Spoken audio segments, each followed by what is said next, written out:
Present in over 70 countries, with 10,000 plus employees, 9 world-class manufacturing sites. Research-driven company with complex R&D capabilities. More than 500 qualified scientists, 13 chirally pure molecules, 5 biosimilar. First in India innovative products. MCure's mRNA vaccine phase 1 trials have started with funding from Department of Biotechnology, Government of India. MCure Corporate Initiatives. M Gurukul, India's first mentor-mentee program for doctors. Uncondition Yourself, first of a kind revolutionary talk show on women's health.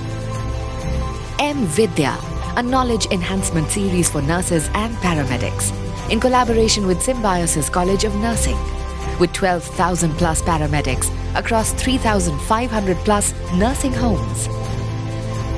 Viva, MCure in association with RSSDI aims to promise better women healthcare in India. AnemiaFreeIndia.com, an initiative of FOGSI and MCure to spread awareness about anemia in India. Stroke Care App, an app towards stroke awareness for patients. Breastfeeding is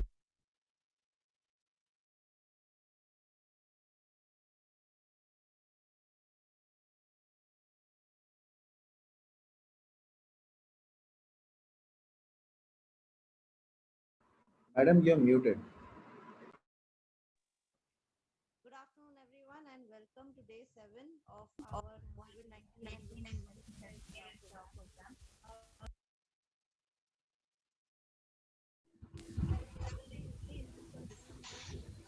Arti, you are not audible. Louder. Right, can you hear me now, sir? From a distance, as if you're talking from a distance. Okay, is this better? I think you need to increase the volume of whatever you are using.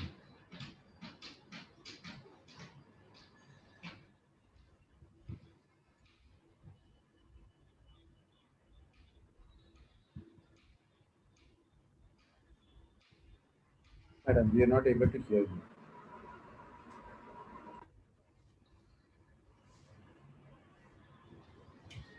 Alpajwa, I think you can take over. Yes. Arti, we cannot listen you. Either you increase the volume of your mic or come closer to your mic or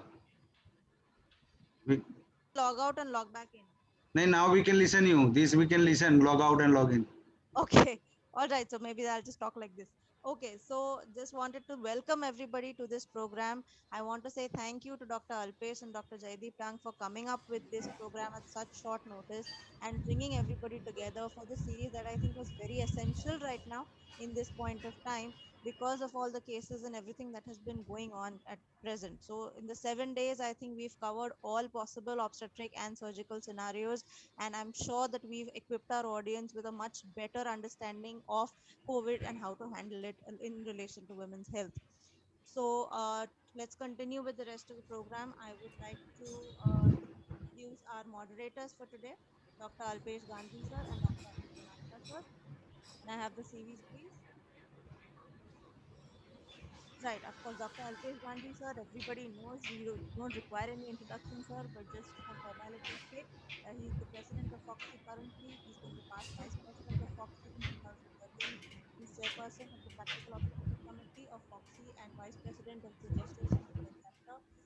He's been the president of the Ahmedabad OBGYN Society from 2007 to 2008 and has convened one of the most successful annual conferences of FOXY, the AICOG, in 2017 at Ahmedabad. So he's also the past member of Implementation and Monitoring Committee of the PCPNDT Act in Ahmedabad district. Our next moderator is Dr. Atul Ganatra. He is the director of Ganatra Nursing Home and consulting obstetrician and gynecologist, as well as an endoscopist at Fortis and Jupiter Hospitals. He is also an IVF consultant at Progeny IVF Center. He is the vice president of the West Zone FOXY 2020-2021 and chairperson of the MTP committee. He is joint secretary of IAGE and vice president of IMA Mulund. He is also the managing committee member of MOGS, Medical Advisory Committee, FPAI, and Technical Advisor Committee, IPAS. Welcome to both of you, sir. So would you like me to introduce the panelists, or would you be doing that? From mute. You please introduce panelists, but Aarti, still we cannot get your voice clear. Sir, then can Now, you just give, so can you yes, give me? now, yes, Okay. this is, we can now. Okay. Our first panelist for today is Dr. Ashima Taneja. She is the professor and head of Department of OBGYN BMCH Ludhiana, Punjab. She's done her MBBS from Lady Harding Medical College in New Delhi. She's done genetic training from Sri Gangaram Hospital in New Delhi and more than 20 years of teaching experience in medical colleges. She's had a modular training program of TB under RNTP, TCP, laparoscopic training from Kochi. She's the recipient of the RD Pandit Award and has many other credits to her name as well. You can see that she's a core member of many committees as well. So welcome, ma'am. Thank you. Our next panelist is Dr. Archana Kumari.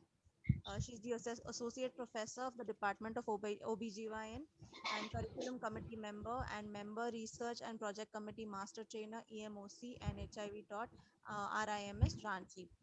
She's the secretary of ISOPAB Ranchi chapter from 2020 to 22 and the executive committee member of ISOPAB 2019.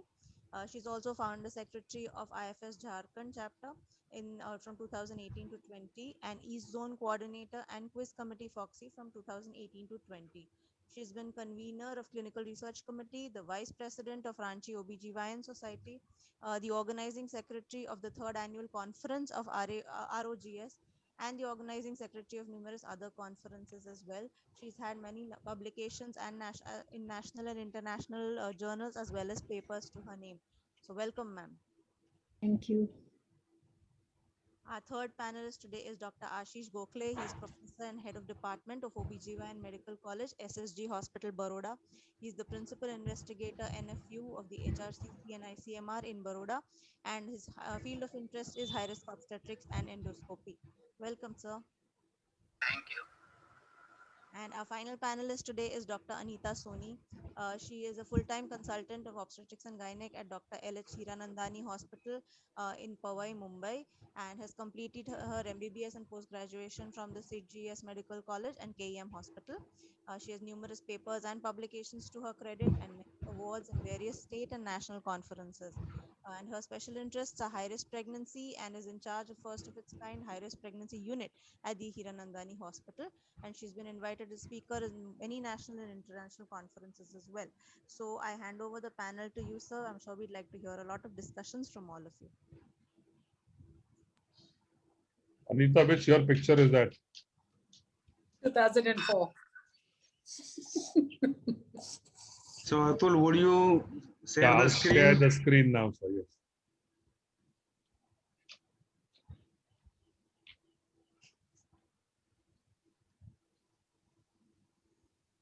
Is it visible?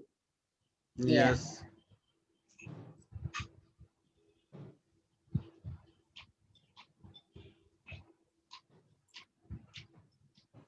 So thank you very much, Aarti, for the kind introduction, generous introduction, and coordinating the whole focus series of webinars on COVID-19. I would also like to thank all the faculties, panelists. They all are very esteemed faculties, very experienced in the field of COVID-19, and they all have managed many number of COVID patients. So we are very we are thankful to all of them, and we are benefited today. I am sure all the delegates will be benefited from their experience. Very good afternoon to all of you, and I welcome you all to this FOXIS initiative of a webinar series on COVID-19. Exactly in the last 1 year back, in the month of April, we had organized a series of webinars for 1 week on COVID-19. At that time, it was just beginning in the March. It has begun in our country, and we immediately organized a webinar series. and we were thinking that now onwards we will not need and for any such series of webinars for COVID-19. But unfortunately, after 1 year again, we thought that now this is the second wave. This is the second wave of COVID-19, and uh, we are now approaching to the peak. So this is the time that again we need to update all our members. So I welcome you all to this initiative. COVID-19 pandemic is the biggest health challenge and a global enemy to mankind. This pandemic has led to an unprecedented chapter in the history of Foxy, in the history of our nation, and as all of us as practitioner also. The theme of Foxy for this year activity is safety first for Indian women and Foxian. And when we declared this theme in the month of January 2020, we were not knowing about this, but actually now it looks that it is very, very pertinent for this year. As we all know, number of cases across the globe increases day by day, and if we look at the number of cases till today, then in the world it had crossed 15.5 crore, and 32.47 people already died because of COVID-19. And in India also, before 1 month, we can say it was at 1 crore and 25 lakhs or 35 lakhs, and within 1 month we can see it has increased to 2 crore and 14 lakhs, and deaths have increased to 2 lakhs and 34,000. And in last 25 days, only nearly 70 to 75,000 people died because of COVID in India. So it is increasing with a rapid pace in India in this second wave. Next, please. Last year on 28th March, Foxy is very prompt and proactive, and we had taken so many actions for this COVID-19. And one of the action is we started our Foxy's National Registry. We started this registry on 29th of the March. You all know, on 24th March, lockdown was introduced in our country last year, but you can say within 5 days, our registry was available. And I am thankful to all the panelists. They all are sharing their cases in this registry. I would like to just very briefly inform all of you about the interim report till August. Now at present, we have crossed 3,000 cases, but just to brief to discuss and compare about the first wave, if we consider the first wave, then these are the reports till the end of the August. And we can see that as per Foxy's National Registry, till the end of August, 10 mothers died out of 989 COVID-19 positive pregnant women. That means we can say the pooled average data from this is 1,000 per 1 lakh. And we all know that the MMR of India is 125 roughly approximately per 1 lakh. So it is nearly 8 to 9 times more than our national MMR. Cesarean section rate is in our registry is 59.71%, and again it is more than our average cesarean section rate in India. Of course, it is very, very less when we compare it with the cesarean section rate of other countries, and preterm delivery rate is at par with the rest of the world, 18.9. Next, please. 22 stillbirth or IUFD out of 792 delivered pregnant women, and 12 infants died in neonatal period. So we can say relatively higher stillbirth rate in pregnant women infected with COVID-19, and 13 infants, it is again at par with the world, 2.99%, had vertical transmission, which laboratory confirmed COVID-19 infection. And relatively NICU admission rate is higher in mothers with COVID-19 infection, maybe because of fear or some other factors. But these are the data interim report of our country. Next, please. And COVID-19 is a major public health problem in India. Pregnant women infected with COVID-19 are at higher risk of developing serious health issues compared to non-pregnant women. Pregnant women infected with COVID-19 are at higher risk of developing serious health issues as compared to non-infected pregnant women. So pregnant women infected with COVID-19 both compared to non-pregnant or compared to pregnant with non-infected, they have higher risk of developing serious health issues. And we have found that the incidence of 1 minute back, please. We have found that incidence of preterm delivery, IUFD, admission in intensive care, incidence of cesarean, all are higher, and these rates are particularly higher in this second wave. These differences are becoming more obvious in the second wave, particularly infectivity, severity, criticality, decrease in oxygen saturation, fast deterioration, stillbirth, NICU admission, and even maternal mortality.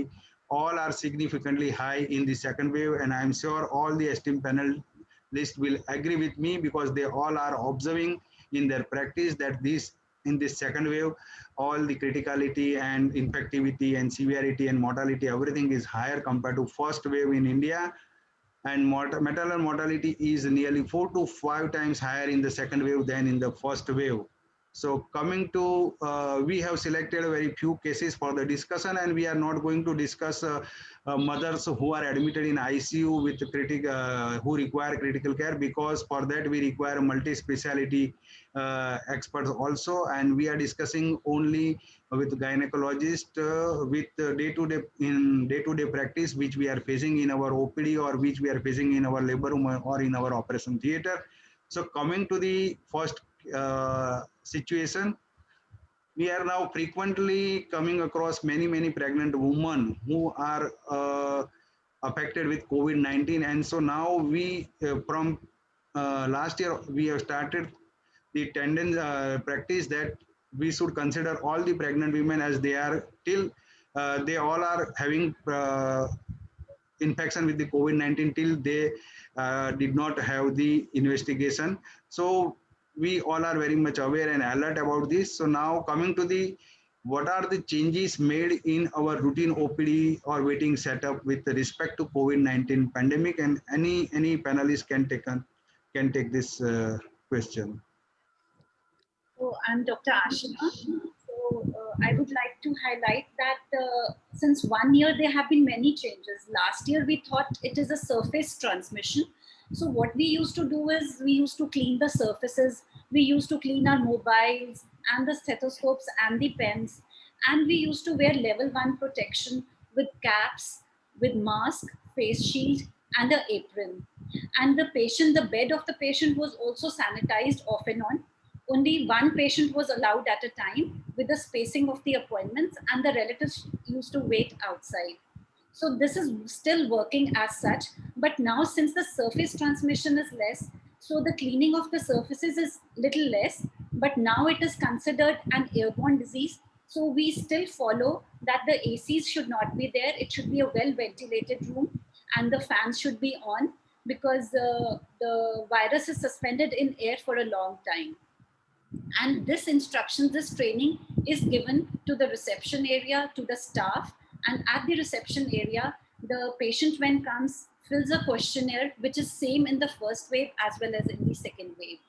And we are encouraging teleconsultations in this peak of pandemic, even in the first and the second wave.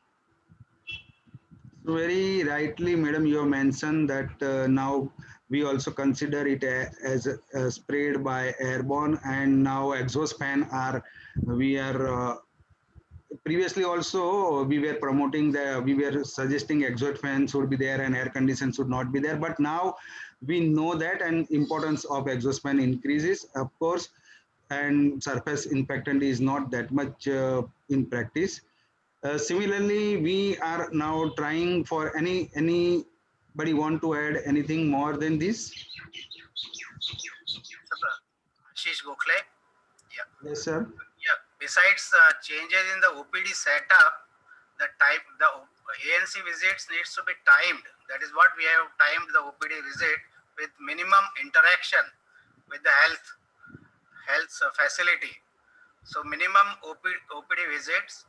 All the investigation needs to be grouped together, teleconsultation, and while visiting the OPD, the patients they are counseled for social distancing, to wear the mask all the time, and the healthcare personnel it need to take precautions, level 1 precautions with cap and mask, and social distancing. And the OPDs need to be well ventilated and cleaned. Surfaces are to be cleaned. So mainly it is a droplet infection precautions need to be taken, masking and social distancing. Yes, sir. And we are trying to reduce the visit. So we are trying to give them appointment. We are trying to call them at interval of few minutes, and we are also trying to do all the investigations if required, or sonography or vaccination in the same visit, so that we can reduce the number of visits. Of course, importance of mask, cap, everything, social distancing are already there as it is. Next, please. And we are in the waiting area. We are trying to screen the patient. This was the form which was also we were following in first way 1 year before also, but we are trying to rule out whether any patient is having fever or symptoms of SARI or history of traveling or healthcare worker or comorbidity or residing in the containment area. So we are trying to rule out, screen out the patients whether they are having any high risk or not. And suppose if any of them is having high risk, and then we are next, please, advising them for the investigations to rule out. And then if they are turned to be positive, then we are advising them to refer to the fever clinic or designated COVID center or COVID hospitals as per the requirements. Next, please. And these are the safety. I think we all are knowing what to wear and how to take care of this. We should also take care of our staff members. We should give them mask, cap, gloves, everything. So I think we can skip this. We all are knowing this. So coming to the this was just the beginning and the routine care which we all are taking, or we all should take in the waiting area or in the our office OPD. Next, please. Yes, Dr. Atul. So basically, before I start, I would like to ask all the panelists as to what is your attire in the OPD today? Now that I think in January we thought we are vaccinated, February, and we took it a little easy. So let me start with Anita. What is your attire in the OPD? How do you sit in the OPD? Do you have? I am in my OPD right now. I wear my N95 and a face shield over it. But I'm normally in my scrubs. But today, since I have finished my OPD, I've changed into Mufti for you. But beyond that, yes, we're wearing our scrubs. We are not wearing PPE in the OPD. We wear our aprons, which we trash for wash every day. All of us are wearing N95 mask and a face shield. Ashish, what about you? N95 masks and gown and cap. They're not wearing face shield. Dr. Ashima? Yeah, we are using N95 face shields and an apron, but no gloves this time. We used to use gloves last year, but yeah. Archana, Dr. Archana, what about you? Actually, we are using double mask, surgical mask, then N95 mask and face shield also, surgical cap. And we wear apron on maybe scrub suit or the normal dress. And of course, we are not using gloves. We use the practice of regular hand wash and sanitizing it quite often. So has any of your assistants or residents come positive in the OPD? It's difficult I to turned pinpoint. positive in June. I've had COVID then. Yes. And Anita, at that point, I know everything about you. Wait. So Atul, it means now nobody is wearing a full PPE kit, and nobody usually now wearing gloves also. But now we all are wearing, just for most of the our members are wearing gown or apron is yes definitely there. Mask, cap, face shield are already there. One thing added is now at many places members are wearing double mask also, and now double mask is also promoted in few of the studies also. I am wearing a PPE in the OPD, and in the Fortis OPD I wear a gown. Fortunately or unfortunately, and that is good. You are not infected. That's good. I have PPE kit. We at an average have about 2 or 3 patients who are coming positive every day. So I'm sure Anita will also She's nodding her head, and that's probably one of the differences. And by God's grace, none of my staff members, we have a staff of 40, and none of them have come positive as yet in the hospital where I'm working. My driver has just turned positive after 7 weeks after 2 vaccines. But I suppose that is probably in the area that he's staying, and touch wood, I can say touch my scalp. So let's move on. That's just what we wanted to know. So these are real-time cases. Mrs. X, 22 years old, primigravida with 6 weeks of pregnancy, came with sonography report of a missed abortion. The patient was posted for an MVA. I'll say we did the RT-PCR test. In the preoperative RT-PCR test, she came positive. What do we do? Let's start from the minority, Dr. Ashish.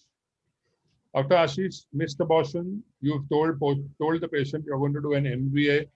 In the pre-op investigation, she comes RT-PCR positive. How will you manage this patient? She needs to be counseled about the test result. Then her basic investigations needs to be done. The hemogram, CBC panel, hemogram. All that is done, Dr. Ashish. Now we are saying that, will you still go ahead and do an MVA, or would you suggest an alternative route to her? We can give her medical method for abortion, and she should be counseled for follow-up medical method, and she should be told to come for follow-up on 14th day, and for subsequent ultrasound. So, Dr. Ashish, we did the same thing for the patient. I'll come to the real life. Now, she told me, doctor, God willing, God forbid, if I have heavy bleeding, I take the medicated abortion pills, will you admit me? Will you take care of me? That was her worry, because she was staying a little far away. While advocating the medical method, it is to be seen that the compliance is there, and she is residing within the vicinity, and she can very well come and assess the emergency. She can assess the health facility in emergency setup, and at the same time, she should be told that if she has any heavy bleeding, so she can very well come and contact, and this emergency evacuation can be done taking all the full precautions in the OT setup. So, is your hospital a COVID hospital, Dr. Ashish? Yeah. It's a COVID hospital. We are having a separate facility, OR, labor room, triage, dedicated COVID setup is there. So where this evacuation can be managed. Sure. So, Dr. Ashish, is there anybody else who has a different opinion? Only then. Yes, Dr. I want to know whether after all this is an asymptomatic COVID positive with a missed abortion. Yes, absolutely. There are no symptoms. So we have to counsel the patient that she's asymptomatic. The options we can give her is she can wait for the treatment of missed abortion for 10 to 14 days when she is COVID negative, point number 1. Number 2, she can take medical abortion at home, but then chances of bleeding, sepsis, and rushing to hospital will always be there. And third is a MVA only if she is excessively bleeding. So we have to discuss all the choices with her. So I think there's no harm waiting for 10 to 14 days and then intervening, because we know the missed abortion, the complication starts only after 3 to 4 weeks. Anita, do you have another opinion? Honest to God, asymptomatic patient, irrespective of whether she is RT-PCR positive or no, I would go for a medical termination. End of story. Now that you've already told her MVA, there is no reason why I will back off from an MVA just because she's RT-PCR positive. Okay, so now I'll tell you what happened with us. Now, the husband was very keen. The husband was very keen. 1 minute, Dr. Archana wants to. Sure, Archana, yes. Yes, sir. Actually, I also agree with Dr. Anita Soni. She was already posted for MVA for just because she is RT-PCR test positive. I will not refuse MVA. Actually, taking all the precautions we are having a COVID separate COVID area for doing labor and emergency cases. So definitely, if she has opted for MVA, I would like to go. do MVA or not. So let me tell you what happened. Now, this patient, we said, yes, we will still go ahead and do an MVA for you, but you will have to get admitted to Fortis because my hospital is not a COVID hospital, and he very aggressively agreed. So when he went to take the estimate from Fortis Hospital, they told him 1 lakh rupees for the MVA.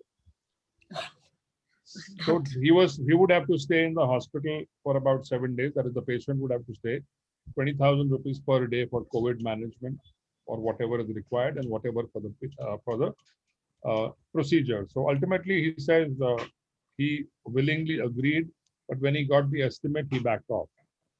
And then he waited for a couple of days. And then ultimately, he said, okay, I will do the MVA. I said, trust me, if you have a problem with the medicated method, it is my responsibility that we'll do a check curettage on you.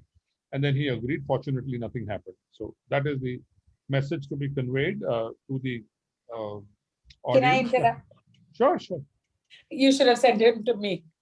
Sorry? I would have done the MVA. We don't have any extra, just because she's an asymptomatic RT-PCR positive. It was she's not done on daycare. She's not admitted for more than 4 hours. We send her with a stamp on her saying she's quarantined, the same antibiotic, same everything. As long the treatment doesn't change as far as COVID is concerned so where is the 20,000 per day? My entire bill would come to that much. Yeah, that's so that is a hospital policy. It is not the recommended policy, and we never recommend for hospitalization for asymptomatic for MVA. That is different. That is one story, but it's a hospital practice, hospital policy. But I just want to know from all of you one thing: in all the missed abortion patients, are you all going for RT-PCR test or not? So for all operated patients, for all patients who undergo anesthesia, we do RT-PCR. Yes. But yes, sir. In this suppose on missed abortion, you have decided to only on missed abortion sonography finding, you have decided, discuss, counsel, and you have decided for medical. And then in that case, would you advise for RT-PCR or not? No. No, we would not advise. No. But if she happens to come with bleeding, then she would need, otherwise the hospital would not take her in. Or she will go. Now, Anita, the main reason for admission was there were 7 people in one house with one toilet, and she was asked to go to a jumbo by the BMC. So that is one of the reasons why she required a hospital admission. Okay. So in Maharashtra, there is a rule that if the affected patient who has COVID does not have a separate bathroom for herself, then she is advised to go to the jumbo. Jumbo center. Jumbo center, that is the government center, because it is known that the COVID virus excretes last from the stool. So that's one of the rules we follow. Anyway, we can argue on it for quite some time. Next question, next case. Sir Tamaru. So Mrs. I have 32 years, gravida 2 para 1, with 28 weeks of gestation, visited to the clinic for routine checkup. Her complaint was mild cough, got her investigated and was COVID-19 RT-PCR positive. How shall we counsel the patient, and any other investigation shall we advise? If yes, then which are they? So let us one by one start. Archana, I think you could start. Yes, sir, actually, she's having mild symptom like cough. I would ask for other symptom like fever, loss of smell, loss of taste, history of exposure, and all the screening criteria. And of course, she has come at 28 weeks, it may be a time when she has come RT-PCR positive, we can do a baseline investigations on her. The routine antenatal investigation we do, we might need repeat some of them, like 75 gram 2-hour oral GCT and LFT, RFT, then CBCs. I mean, the investigations related to the COVID severity, of course, CRP and other tests we can offer her. And then if which are the other tests? Which are the other tests? Would you like to advise all the other tests, or step by step you will go, or what you will do? COVID specific tests we are referring to. Yes, COVID specific test, because we want to minimize the visit, and she has come to the hospital. Maybe I would like to do all the basic, in addition to the routine antenatal investigations, the other basic tests for COVID like CBC, LFT, RFT, of course, to see the effect if you want to give some drugs, and then CRP, IL-6 may not be in the first step, but D-dimer, maybe depending upon the facilities. We are having all the COVID-related tests being done at our facility because this is a tertiary care center. So maybe we will advise all the investigation, and because she is mild case, I can offer her home isolation. And if she still wants to get admitted, we have a area isolation area in our hospital where I can keep there for 2 to 3 days till the investigation reports come. And if she's still stable, and of course at the time of admission, SpO2 has to be taken care of. If it is above 94, definitely. And see, during her hospital stay for 2 to 3 days, if she's stable, we can then still send her home if all the COVID tests are also come to within normal limit. And of course, So it means you will advise her for along with RT-PCR and along with oxygen saturation, you will advise for CBC, CRP, and D-dimer. Yes, sir. LFT, RFT. Yes, sir. So, and of course, other some marker like LDH, ferritin. Also. So is it required in first visit, ferritin, IL-6, all these things? Sir, it is not required in, of course, in mild cases, but just because he has come to the hospital and we have the facility for getting this test done, and to maybe actually these markers should be done on 5th or ideally after 5 days. But just to minimize the visit, and I'm going to offer her home isolation, maybe I would like to do the test, because we don't know which days he is after her exposure, on which days he has come. So anybody have any comment for an investigation part? Yes, doctor. So can I? Yes. Yeah. Sorry.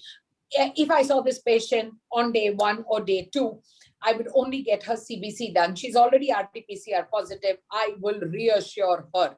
I will decide whether she's mild, moderate, or severe. She's obviously mild. You've given me only cough and nothing else. I will keep her in home isolation. And I will tell her to monitor her 6-minute walk test, which is her SpO2 after 6 minutes of walk. If at any point in time her SATs drop to less than 94, then I will get her to come back immediately. If her SATs are normal, I will ask her to get back to me on a teleconsult on day 5 or day 6 with a repeat CBC depending on her symptoms. If her fever is persistent, her SATs are dropping, and or she is very uncomfortable, breathless, etc., then I would get a CRP and a D-dimer along with everything and advise hospitalization. If it's only a mild cough, nothing, just symptomatic relief, reassurance, home isolation, and nothing else. Yeah, Dr. Asima. Say something. So even we at Punjab are following the AIMS model, where in mild symptoms, we assess the patient if it is mild. So we do not require many tests. We just tell the patient about the warning symptoms, as ma'am has already said, and explain her the 6-minute oxygen saturation. And if she falls into a moderate category, that means she is breathless at home, she has high-grade fever or any other symptom, then we get all the inflammatory markers done. So that is our hospital policy. And mild patients can stay at home with a teleconsult, but moderate can be admitted at any point of time. Yeah. Dr. Ashish? Mild symptoms, here even this CRP, ferritin, and LDH, these baseline investigations are being done on day 1, and at the same time she is being reassured. And here the policy is, being a public hospital, the policy is to admit all the patients. So we are not advising them the home isolation, because even the home isolation, self-isolation may not be, the facility may not be available to the patient. But suppose facility is available at home, then would you like to? Yeah, she can. But being a public hospital, all patients are, they are advised for admission. Yes, sir, actually. So in mild case, and when it is a first or second day, usually we do not go for all the investigations, and we are advising for home isolation, and after a few days we are calling her. We counsel her with the warning signs at home, and she can contact us if any of the if she develops any of the warning signs. And after a few days, 3, 4 or 5 days, we again re-evaluate. And if any symptoms are there, if any worsening is there, then definitely all investigation we have to go for all the investigation. But in a first visit, usually basic investigation, as mentioned by all of us and Dr. Ashish and Dr. Asima and all of us. So we'll go as per basic investigation at the beginning. But which are the warning signs you would like to advise her when she is given advice for the home isolation? When she should approach, or I just have a question here. If we do not do any investigations, especially in Mumbai, Anita will agree with me, we had a problem that eventually when the patient needed a bed, she had a rising CRP, she had a rising D-dimer, and she needed a bed was not available. So that was one huge problem that we had in the middle of March, and especially when the second wave started. There was a huge crux of beds. So I would be a little wary in a situation, depending upon your geographic area where hospital facility or admission was easily available. Because once the patient got a little critical, I had this problem with a patient of mine who was about 34 weeks pregnant and insisted on home isolation. But by the time she reported to us, her saturation had dropped down to 86. She was on 60 liters of HF, of high flow nasal cannula oxygen, but it really kind of gave me a lot of stress because I couldn't find a bed. Finally, I had to beg, borrow at Fortis and kind of organize a bed for her. My first 5 patients I sent to Anita before she became COVID positive. So I think a CRP is one test I would want to do. CBC, CRP and NLR ratio, definitely, Atul, we will go for it. We all will go for, but inflammation other than CRP, Absolutely. Inflammation marker will go after few days. And what about, say, if the D-dimer, if you third, fourth day you've done a D-dimer and the D-dimer is 1500, would anybody want to give heparin to these patients, or would you just observe? No, necessarily heparin. So, Dr. Ashish? Yes. Yes, anticoagulation. So then, when patient is on heparin, would you like to advise for the admission, or? Yes. No, on OPD basis heparin. On Where you OPD routinely, yes, or our RPL but then patients, so many of them. And frequent visit will be there. Teleconsults with their investigations. Or video. With their data. We've made a video of how heparin is to be given to the patient at home. The relative comes and takes it. And on a video, we show them how to take the heparin. How to do it. So actually, I would like to. Now again, we are on the same question: when you will admit, or which are the warning signs for admission? Admission would be whenever there's a high-grade fever which is not responding to the usual paracetamol. Diuretics. The oxygen sats going less than 93%. She's breathing. Or there's some obstetrical indication. She has bleeding or decreased fetal movements. Absolutely. I would agree with Dr. Shima. Comorbid conditions like diabetes or pre-existing chronic hypertension. Of course, then I would have a low threshold for admission. Yes. So now,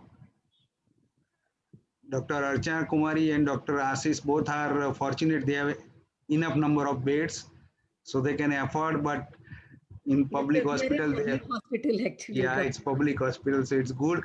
So these are the, we can say these are the findings when patient is likely to become serious within a few days, or likely to become critically ill, and they may likely to need admission, or even after a few days they may likely to need intensive care also, particularly when patient age is more than 40-45 years, or when patient is having obesity or severe anemia, or as Dr. Archana has mentioned, having any comorbidities, or as we have mentioned, uncontrolled high grade fever with high CRP, tachypnea, hypoxia, and imaging showing more than 50% lung involvement, increasing size, pneumonia, then NLR ratio more than 3.13, increase IL-6, increase D-dimer, increase serum ferritin, LDH, all when all these are there, then these are the patients likely to may require intensive care also. So these all are the,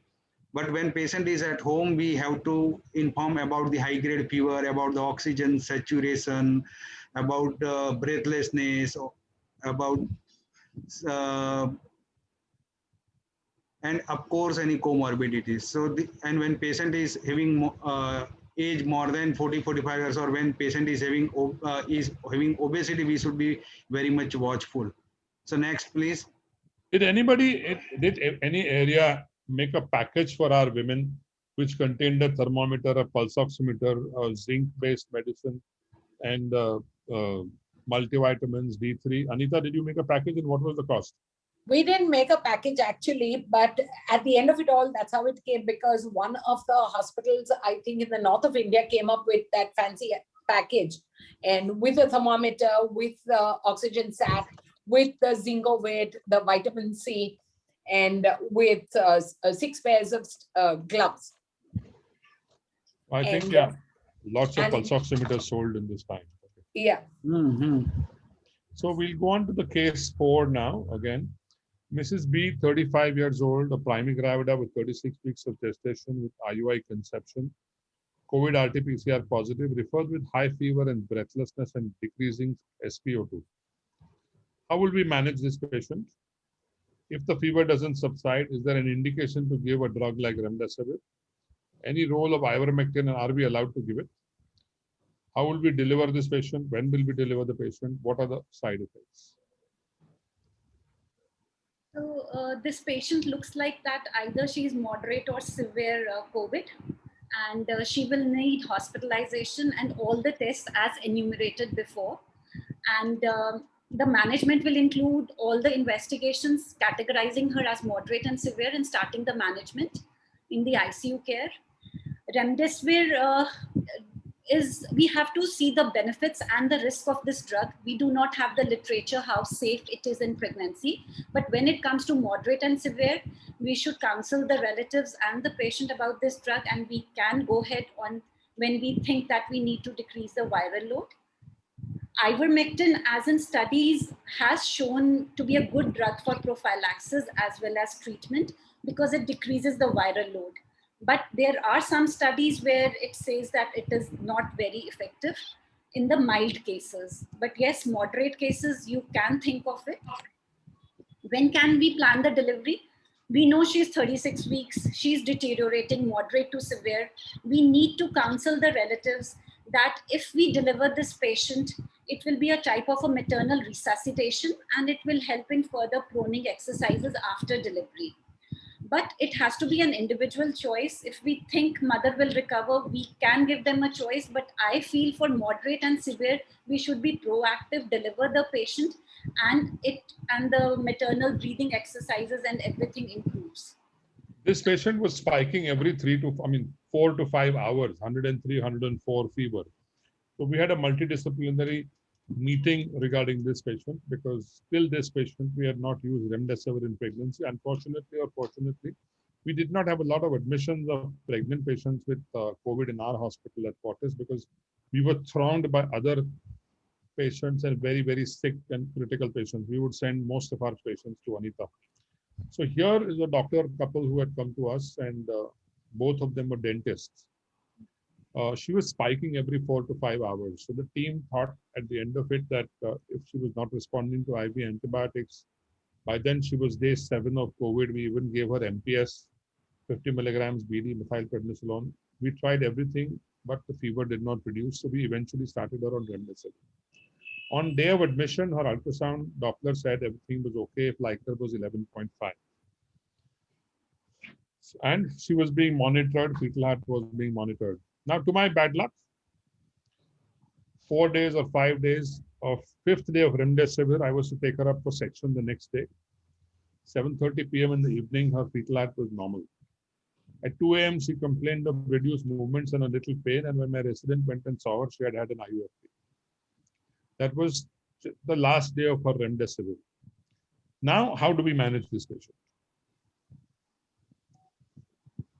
So, so now she has an intrauterine fetal death. Just two questions to you, to all of them.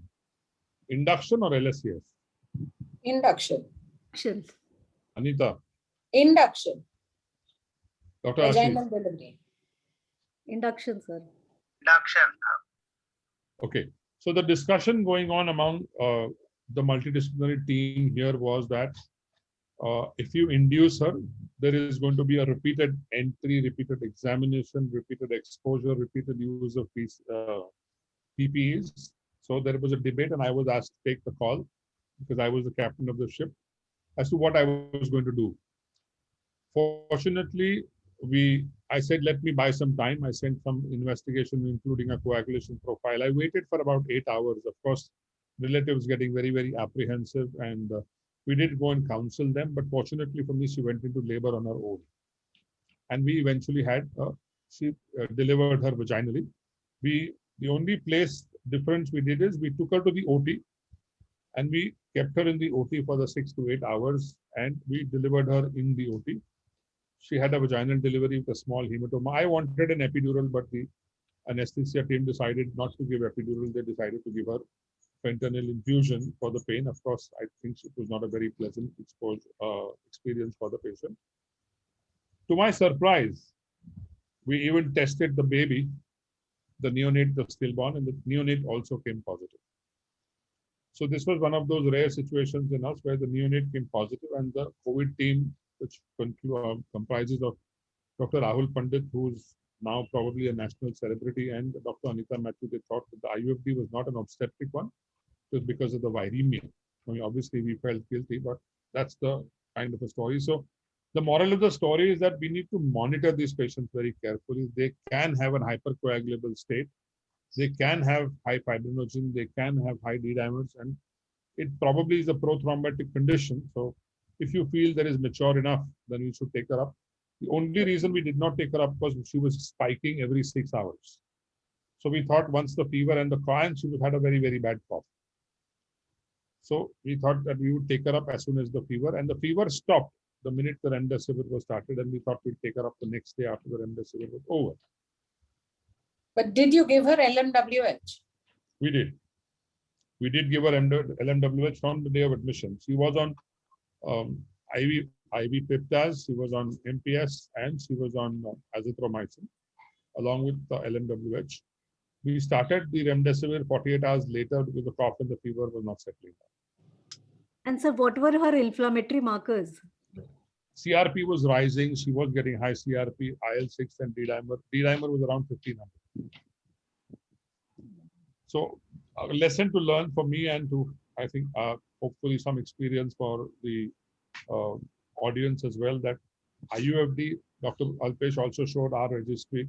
We've had a higher incidence of IUFD, especially in the moderate to severe.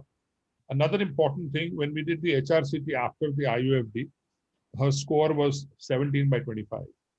So here the worry was that God forbid we give her spinal and the spinal doesn't work, and we have to give her GA for some reason. There would have been a kind of a risk to the mother, and that was one thing that we were very sure we didn't want to take. We had done an X-ray on her. Next case, 35 years old female undergoing IVF stimulation, started for ovum pickup, obviously. A week before the ovum pickup. Atul, 1 minute. Yes, sir. Please go back on the last slide. Sure, sir. So as we have discussed that in our registry also, we have found that the IUFD incidences is there. So what is your experience, all of your experience about IUFD?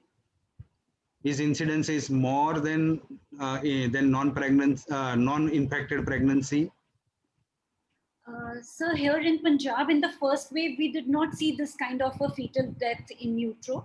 But this time we just kept waiting, mother will improve, and this moderate and severe cases, even we lost some babies, intrauterine fetal death. So this time there is intrauterine fetal death, and we should be proactive with the moderate and severe disease for the delivery. So now this time within 1 month or 2 months, I have received feedback from many centers that IUFD is increasing significantly. And second thing, from this data or this report, this is important, and I think it will be interesting to go for RT-PCR or for this test for COVID-19 of the fetus, IUFD fetus also, so that we can actually come to know whether how many, because at present we are looking for vertical transmission only on the live fetus, live neonates, but we are not going on this dead fetus. And I think at least you all are working in a hospital, public hospital, or in a hospital where which or you all are working in a COVID hospital. So I think you can start this study at your own hospital, whatever the number, 8 number, 10 number, 15 number, whatever the number of IUFD, and at least we can keep target. We can we should do one study of IUFD baby. Yes, sir. Actually, in first wave also, first wave we were not seeing increased risk of stillbirth or IUFD, but this time also last day only I had one IUFD, but of course, she had a big retroplacental clot, so we could not make out whether this was maybe this was due to abruption, but of course this time we are getting more number of IUFDs.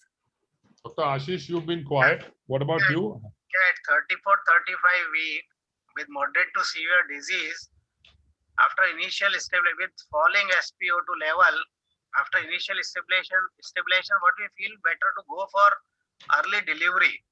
So that SpO2 had settled down, Dr. Ashish, just the fever. So that will because the physiological maternal adaptive changes, there is a decrease in the functional residual capacity, and there is an increase in the oxygen requirement by the fetus. So with advanced disease, the condition may deteriorate. So the cesarean delivery may improve the condition of the woman. So how many IUFDs each of you all have had in the last 6 months? That's from January to now. We have seen 3-4 cases. Asima? There is a moderate to severe severe case, severe COVID infection. There is a rapid deterioration of the maternal condition. So the woman going into the state of hypoxemic respiratory failure. So again, that is a very worrisome factor in the second wave. So Dr. Atul, Dr. Kasturi madam is there, and we can have her experience, opinion also. How many, Dr. Kasturi, how many IUFD you have in your institute? Yes, sir. IUFDs we have not encountered much, sir. Hello. Sir, I am audible? Yes, audible. Sir, so only request is not much IUFD, sir. But when some cases are desaturating, like yesterday we had 2 cases who desaturated, but they are maintaining. So, but IUFD, especially in our institute, not much. We've had a lot of missed abortions also. Yes. Oh yes. A lot of missed abortions. So only request is, if you come across IUFD in your institute, at least go for COVID test of the fetus. Okay, sir. Okay. Next, please. Next, Atul. Yeah, so basically, this is also a true story. 6 patients for stimulation. I've just started a new IVF center. One day before the stimulation, we did RT-PCR of about all of them, and 4 of them came positive. We were left with 2 of them. Another 2 came positive day 7 of the stimulation. How do we go about it? What do we do? And here also, I would like to say, even if you are planning a hysterectomy on a patient who comes to be COVID positive, how long will you wait before you do the procedure? Now, whether it is IVF, whether it is hysteroscopy or a hysterectomy or a planned gynec procedure, how long will one wait and to decide as to when we can stimulate or do the hysteroscopy or the hysterectomy, and what investigations would we like to do? So for the ovum pickup, these patients have to be counseled at the outset. That will be repeating their RT-PCR maybe if they've done, we have done before starting, maybe by day 8 we repeat it, and before the ovum pickup we do it. So they have to be counseled at any point of time. If they're positive, their cycle might have to be cancelled. So the counseling has to be done, because the literature does say that this COVID virus does transmit to the gametes, and we would not like to do a ovum pickup on a COVID positive patient. So Fair enough. So, Anita, yes, you were planning a hysteroscopy DNC Mirena insertion on a patient and her RT-PCR comes positive. How long will you wait before you take her up for surgery again? It depends on how she's doing. Ideally, I would get past the 17 days of where she's quarantining, she's not severe, all the rest, kind of medically treat her with everything, and then get her back after day 17, repeat an RT-PCR, she's negative, then do a diagnostic hysteroscopy. I will definitely not operate electively on anyone who's RT-PCR positive. No, again, okay. So you will take her up on day 20, and would you give her GA or regional? No, I will give her go through the routine protocol, give her the GA that which we would, any short GA that you'd use for any other patient right away. What if, anyway, so I'll tell you what we did. We, on these patients, we did an HRCT and a D-dimer on all these patients. 3 of them had a score of 11 on 25. True. So in that case, I think I would be wary of doing her procedure immediately. I would wait for nobody to be done if they are RT-PCR positive, period. No, end of story. I'm not saying RT-PCR positive. Her CT scan shows changes of say between 10 and 15. Then you're not, no questions asked, you're not operating. Absolutely. That's what I wanted to come to. So basically, because none of these are emergency procedures. They are all elective, can be planned at a later date. So basically, I think one would wait for up to 10 to 12 weeks before you give her general anesthesia, or at least you would do a HRCT and a D-dimer at least on a CRP on these patients. Obviously, if the HRCT is showing a score of 1 on 25 or absolutely normal, even then it would be safer to go ahead and do this procedure under regional anesthesia. Give her a spinal or an epidural and you can do it. You would want to avoid GA on these patients. That was why we put across this case. We'll move on to the next case. So basically wait for up to 10 to 12 weeks, unless it is medically important for you to take up, because it is known that this virus can be thrombogenic. You can have a pulmonary embolism, you can have anything. A short procedure, of course, is different, but at least a laparoscopic hysterectomy or a hysterectomy should be deferred for about 10 to 12 weeks. Sir, your case. So 29-year female, gravida 3, para 1, 1 live, 1 abortion with 38 weeks of pregnancy with previous cesarean section with post day 9 of COVID-19 RT-PCR positive. When shall we plan for her delivery? As such, other parameters are normal. She has not any other problem. So when shall we? If she is on day 9 of being RT-PCR positive and she's only 38 weeks of pregnancy, you monitor the pregnancy and you monitor the patient. Pregnancy, you can do bi-weekly NST, strict kick count 3 times a day. And as long as the baby's fine, try and complete the 14 days of, or at least minimum of your 12 to 14 days of your quarantine. Only then you plan delivery. She's already a previous LSCS. You check your bishops. If you think that she would require a cesarean section, then go ahead and do an elective cesarean section. If you feel your bishops is good, you can deliver her vaginally. There is no contraindication to a vaginal delivery. If you have to give her anesthesia, it is regional anesthesia. Epidural, spinal, whatever your anesthetist is comfortable. Any difficulty that you will predict before surgery, if all her parameters are absolutely normal, there is no reason for you to get worried. But if you have a patient whose D-dimer is altered, any of the inflammatory markers is altered, who's had lung involvement, yes, you can expect a lot of trouble immediate post-op. How would you protect ourselves while taking post-delivery care? Or how would you protect yourself at the time of cesarean section? Is you would wear your complete hazmat, face shield, etc. There are, I mean, all of us have gone through that. We're doing it all the time. So the general precautions that all of us take. Post-delivery, any specific precautions to be taken? Rooming in, encourage breastfeeding, masking of the mother at all times, preferable hand washing as often as she can, and mother and baby, unless there is a neonatal reason, I do not separate the mother and the child. Having said that, I just sent home a patient who was day 4 post C-section. RT-PCR incidentally was negative. On day 4 at home, she suddenly started developing discomfort. Her SATs were 80. She came to our hospital, and within an hour of getting admitted in our ICU, she had thrombus, multiple thrombi everywhere. She lost her eyesight. Her CT then done showed a score of 24/25. So I would suggest that please be wary of all the complications and the prothrombotic state, and do your D-dimer. And if you feel low molecular weight heparin 6 hours after cesarean section may not be a bad idea if you have a patient who is symptomatic. I would like the other panelists also to answer this question. How many of y'all have had a problem post-operatively after a vaginal delivery or after a cesarean section? Dr. Ashish, yeah.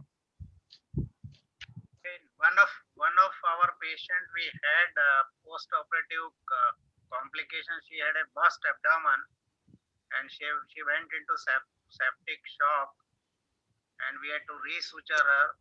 Her oxygen requirement, SpO2 was falling. There was unremittent fever, and she had to be given remdesivir. And there was even after suturing the bust abdomen, she developed features of DIC. So she was. We need to do monitoring of the coagulation panel, all the investigations. We need to transfuse her with FFP and blood, PCV, and platelet, all the components. And after that, after 3-4 days, it took 3-4 days to come out of that DIC, come out of that coagulopathy. Now at present she is fine, and still now the wound has given way. So that is what post-operative morbidity is a bit higher. And Dr. Archana, any Yes, sir. post-operative? Yes, sir. Actually, we have also seen 2 or 3 cases of wound gaping and 1 case of burst abdomen requiring secondary suturing. But of course, post cesarean deterioration of the patient in terms of falling oxygen saturation or increasing oxygen requirement, we have not seen. Dr. Ashima?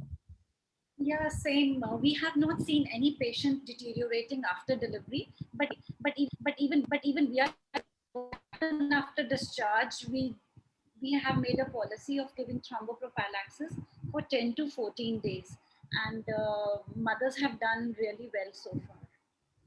So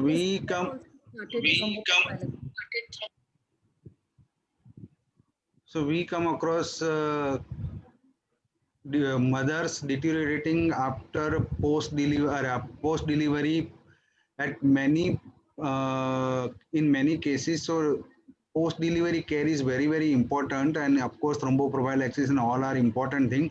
But just because in hurry at many places cesarean sections, if just because of patient is having corona, but when patient is having mild and all the symptoms are normal, or when all parameters are normal, we should not go for cesarean section, because post-delivery or post-cesarean also complications can happen, and we have seen at many places also such cases are reported. So we should be very much watchful in post-delivery or post-cesarean section period also.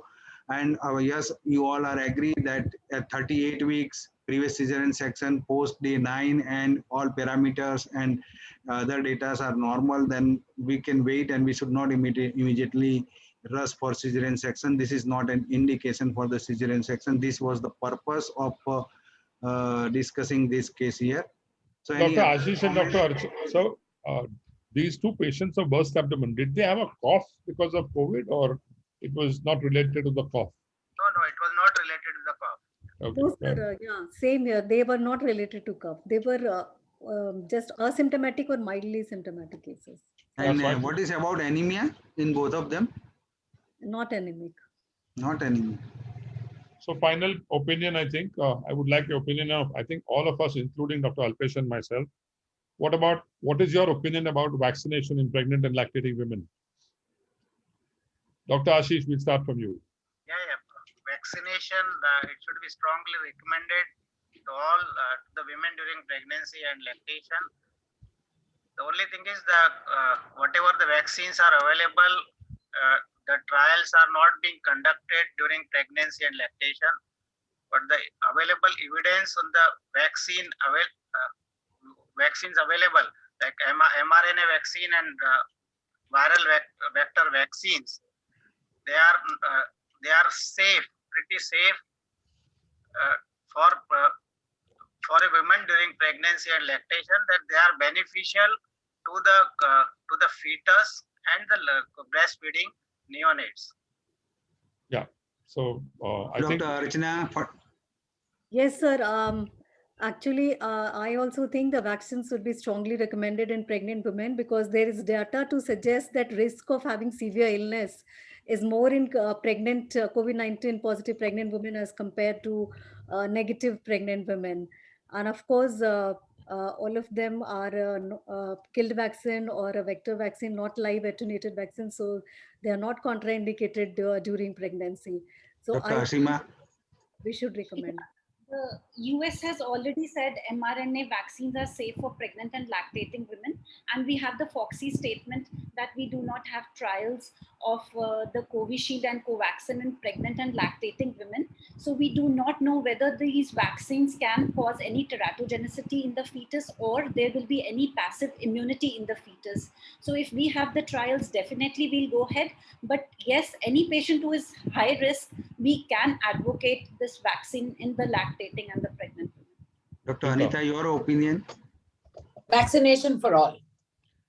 So recently FOXI has published its position statement. Position statement means what FOXI believes. It means advocacy of FOXI to all the policy makers about the decision.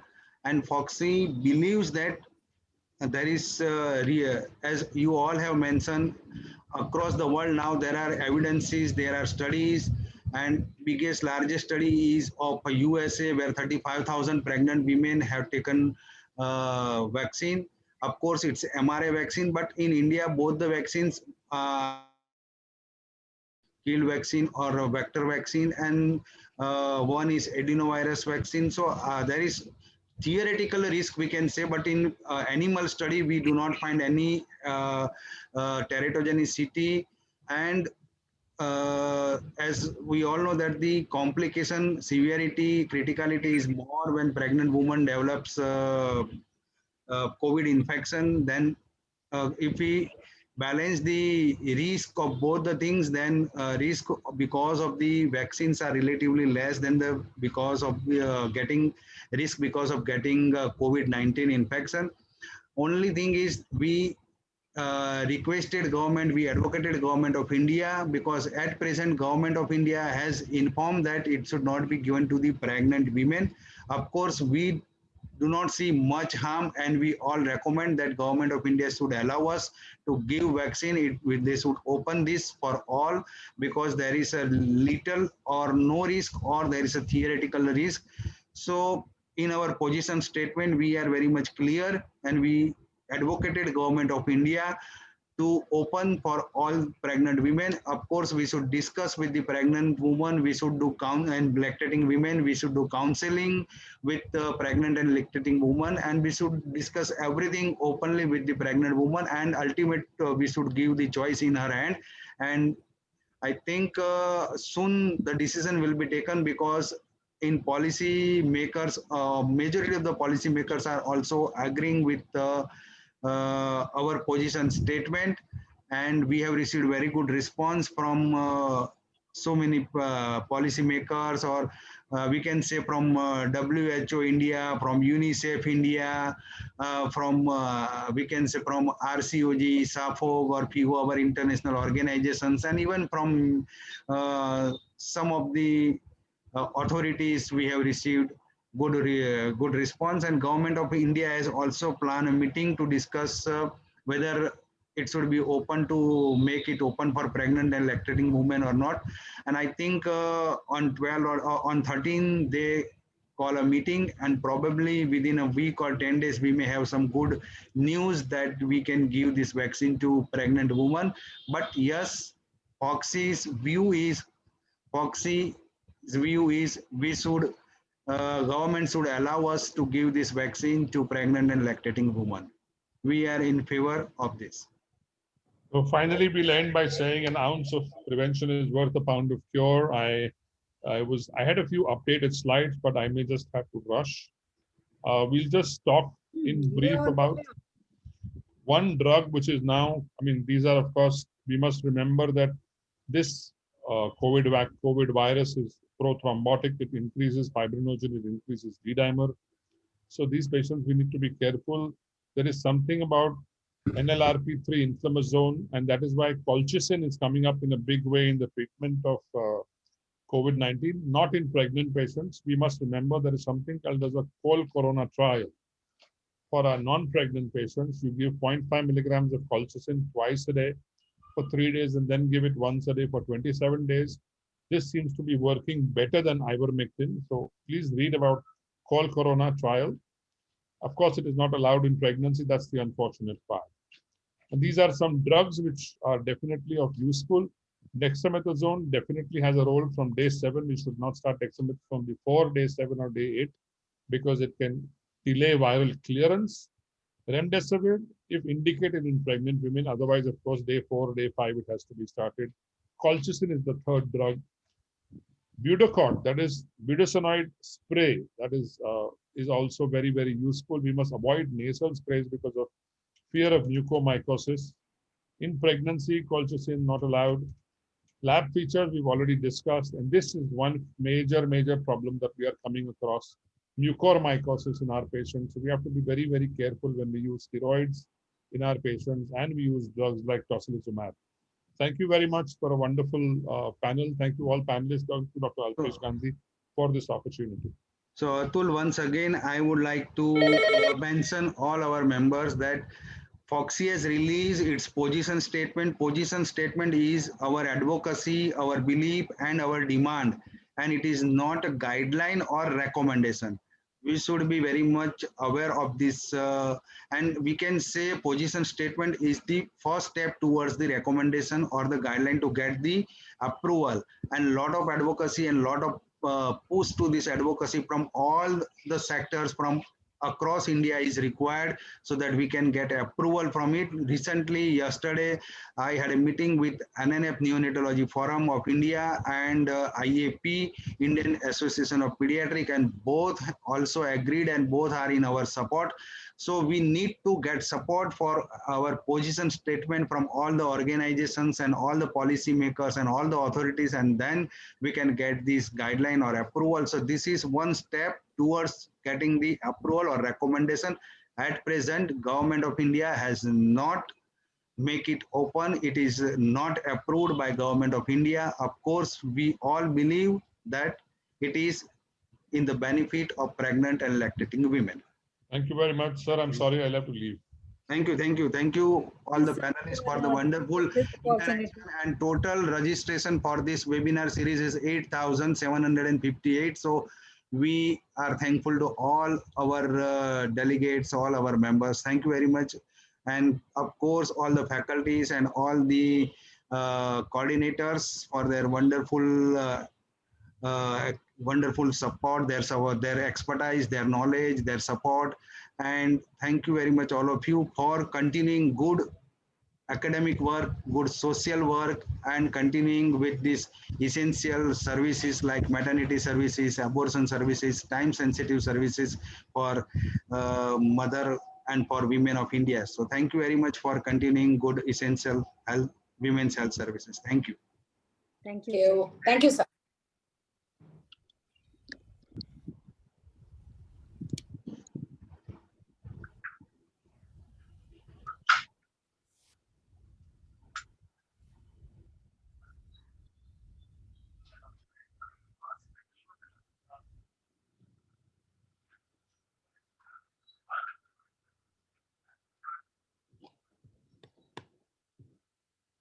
Thank you, Aarti. Thank you, Nilesh, everybody. Thank you so much, ma'am. For being here. Seeing you after a long time. Yeah, after a long time. We will talk. Present in over 70 countries, with 10,000 plus employees, 9 world-class manufacturing sites. Research-driven company with complex R&D capabilities. More than 500 qualified scientists. 13 chirally pure molecules. 5 biosimilar. First in India innovative products. Emcure's mRNA vaccine phase 1 trials have started with funding from Department of Biotechnology, Government of India. Emcure Corporate Initiatives. M Gurukul, India's first mentor-mentee program for doctors. Uncondition Yourself, first of a kind revolutionary talk show on women's health. M Vidya, a knowledge enhancement series for nurses and paramedics, in collaboration with Symbiosis College of Nursing, with 12,000 plus paramedics across 3,500 plus nursing homes. Viva, Emcure in association with RSSDI aims to promise better women healthcare in India. AnemiaFreeIndia.com, an initiative of FOGSI and Emcure to spread awareness about anemia in India. Stroke Care App, an app towards stroke awareness for patients. Breastfeeding is